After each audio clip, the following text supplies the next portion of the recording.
Hi guys, welcome to the SolarAMps platform. So in today's session, I'll be walking you through our process of setting up a solar site, energized solar site for power monitoring and billing, and see how that goes around. So right here on this page that you see right here, so there is a quick link to our product management page where you can go in and access that module. But right here on the left hand navigation, you see product and variant management, and under product and variant management, you see garden and variant management. So if I click on that option, you'll be navigated to our garden management page or our solar site management page where you can come in, configure a new site, add the relevant details related to that site, and manage any existing site moving forward. So there are a list of different products which you can choose from and select based on your configurations how you want this solar site to be set up. But let's say if your solar site is unique and requires something out of the box or an unorthodox implementation, we have the capability of configuring new products which can be used in terms of any requirement or criteria that you have for managing any solar site. So if I go down to just one example and I select this solar garden one as an example, so as you can see, this site is already registered and there are a lot of different sections that we can discuss. So right here on the overview, you will be able to see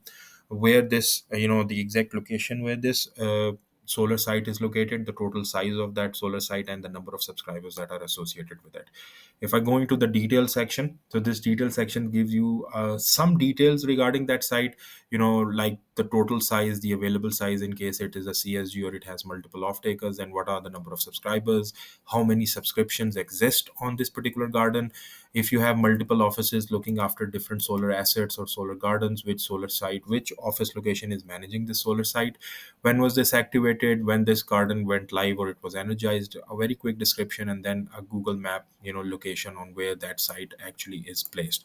So if I move forward to this configuration tab, so this is basically the bread and butter of our application where you can come in and dynamically configure PPA rates. You can configure different types of power monitoring data fetch from any different inverters that we are integrated with, so that you can view them on our O&M power monitoring dashboard at a later point in time. So all the configurations related to how this particular solar site should be set up and managed moving forward, you can come in and manage them right here as well. So if I go down towards our subscriptions tab, so this is another way of how you can create a subscription and link this particular solar garden with the customer. I showed you one way when we were talking about our customer management piece.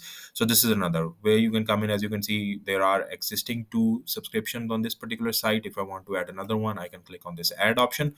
I can simply select the type of person that I want to link. So right now I'm going to select an individual, and then from the available list, you can come in and select any person. So as soon as I select a person, you see a dynamic form, again configurable, which can be used to configure any solar site into our system. So you can come in and set some subscription name. You can link the premise number in terms of data capture, the size of subscription that you're going to have, which cannot exceed the total site available size of that particular garden. If you know the start date of this subscription, you can come in and punch that in. If let's say if it's a limited type subscription and it will end, you can put that in, but it's an optional. We are PCI compliant. We do accept payment in case of any billing configurations in our system. So you can come in and select payment sources. If you're offering any discounts, you can all that up. And we have multiple templates to choose from in terms of invoicing. So you can come in and select from a list of templates available in our system. I'll touch more on that in our billing and invoicing piece. Again, if you want to link different inverter brands that we are currently integrated with, so you can come in and choose that right here, provide the relevant details, and we'll be able to fetch the data directly from that platform or the inverter itself. Once a subscription is created, it's listed right here. So there are a list of validations that affect whether that subscription is going to become active or not, and they are all available. They all come into effect when you create a new garden. In the documents tab, this is where you can come in and upload any documents related to this project and see them in a single view. So this library ultimately gives you ease of use in terms of your any semantics, legal or SLA documents that could be used for this project at any point in time in the future. Finally, under our sites projection page, so if I come under site projection, you can come in and add any existing sites or any projections that you did while you were constructing this project using any third party tool like Helioscope or anything like that, you can configure it into the system, and our system has the capability of putting your actual data against the projected data and generate alerts or give you statistics based on how that particular garden is going to perform and work.